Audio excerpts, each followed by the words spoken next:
Tondra fanatsarana amin'ny asa izay andreketan'ny ministera misahana ny tetikasan'ny filoham-pirenena sy ny fanajariana ny tany ary ny fampitaovana toy izao ny fanazavana hoentin'ny Tale Général ny fanajariana ny tany.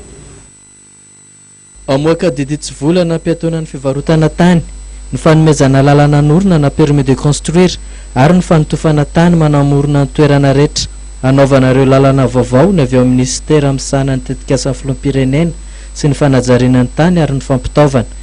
Raha araka nambaran'ny Gérard Andriamanoisoa, Tale Général ny fanajariana ny tany Androany Tetsankasina.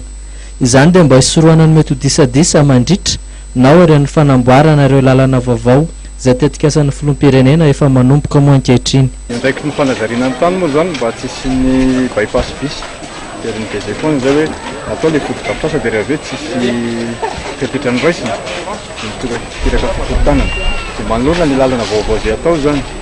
Lalana avy eo amin'ny boulevard de l'Europe miampita makany amin'ny digue Bodiady mandalo ambadiky ny Kanjamaki zany sy le stationnement vaovao dia le lalana anankiray avy eny Tsarasoatra makany Ivato dia ny lalana anankiray avy eto amin'ny marché artisanal eo Ambohimantsaka mivoaka ny Ivato koa ny lalana Faralaza. Ny fepetra resin'ny fanjakana aloha voalohany indrindra dia zao hoe amoaka arrêté amin'izao mba ampiatonana aloha ny resaka fivarotana tany manodidina an'ireo lemaka ireo, resaka fanotofana tany, resaka permis de construire miatona aloha zany mandrapivoaka ny drafy fanajariana ifotony izay ataony hoe amin'izao fotoana izao. Iazan'ity ministera ity moa mba tsy hisy andisadisa mihitsy mahalohany ireny fanamboaran-dalana ireny ka hisoroana toy ny tranga misy any amin'ny bypass ankehitriny.